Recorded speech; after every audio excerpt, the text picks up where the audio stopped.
সংগ্রামী উপস্থিতি, আপনারা জানেন জুলাই অভ্যুত্থানের 9 দফা দাবির অন্যতম দাবি ছিল এদেশে ছাত্র রাজনীতি হবে ছাত্র সংসদ ভিত্তিক।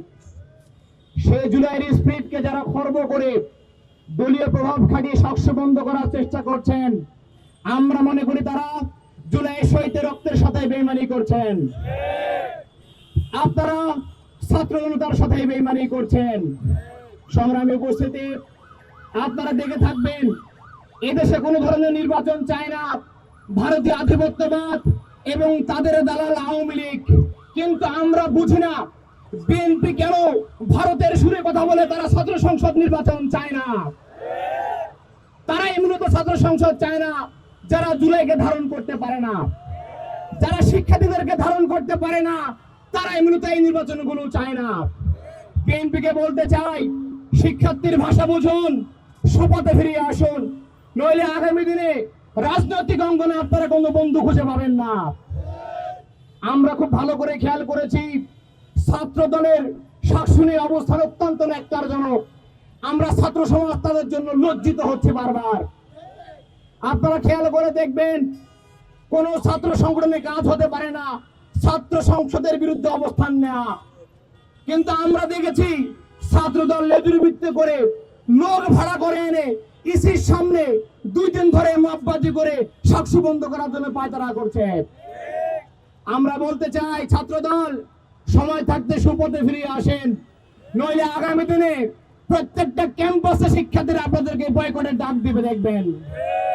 আমরা বলতে চাই ছাত্র দলের কাজটা আসলে কি? আপনারা ওয়েলফেয়ার পলিটিক্স বুঝেন না, ছাত্র সংসদ চান না, শিক্ষার্থী বোঝেন না, তাহলে আপনারা চানটা কি?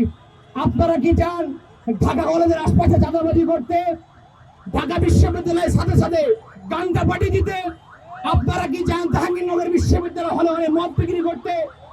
নাকি আপনারা স্লার শেমিং করে প্রেমিং করার মাধ্যমে আপনারা নতুন করে অপরাজনীতি করতে চান? নাকি 90-এর মতো করে হাওয়া লাগিয়ে আপনারা ক্যাম্পাসগুলোতে আবারও নতুন করে গেস্টন বদলন কালচার আপনারা চালু করতে চান? আমরা আপনাদের রাজনীতির কোনো সঠিক উত্তর পাচ্ছি না। বিগত 1.5 বছরে জুলাই অভ্যুত্থানের পরে আমরা এখন পর্যন্ত ছাত্র দলে কোনো গঠনমূলক কার্যক্রম দেখি নাই। তারা শিক্ষার্থীদের সামনে তাদের রূপরেখা প্রণয়নে সম্পূর্ণ পরিমাণে ব্যর্থ হয়েছে। সংগ্রামী উপস্থিতি, টিভি খুললেই দেখা যায় বিএনপির নেতারা বড় বড় গল্প করেন ছাত্র সংসদ নির্বাচনের প্রভাব জাতীয় নির্বাচনে পড়বে না। তাহলে কেন আপনারা নির্লজ্জের মতো করে আজকে হাইকোর্টে গিয়েছিলেন সাক্ষ্য বন্ধ করার জন্য?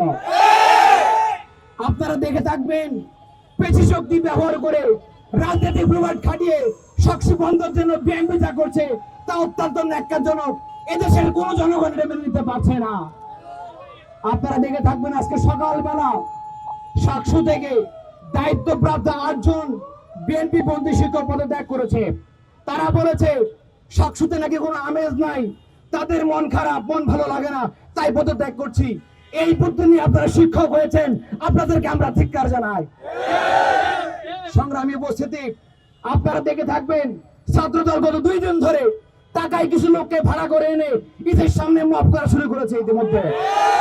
শুধু তাই না, বিএনপির একদল আইনজীবী সকাল থেকে হাইকোর্টে গিয়ে পড়ে আছে, তারা সাক্ষ্য চায় না। শুধু তাই না, অ্যাটর্নি জেনারেল পর্যন্ত তার দপ্তর থেকে তথ্য পাঠানো হয় সাক্ষ্য বন্ধ করতে হবে। আপনাদের দলীয় এমন নির্লজ্জ কার্যক্রমকে আমরা ধিক্কার জানাই। সাথে সাথে আমরা আপনাদেরকে বলতে চাই ইতিমধ্যে আপনারা নৈতিকভাবে পরাজয় বরণ করেছেন। আগামী দিনে ডাকসুর মতো করে, রাকসুর মতো করে, জাকসুর মতো করে প্রত্যেকটি ক্যাম্পাসে এবং জাতীয় নির্বাচনে আপনারা হেরে যাবেন। এটা ছাত্র জনতা প্রমাণ করবে, দেখবেন ইনশাআল্লাহ।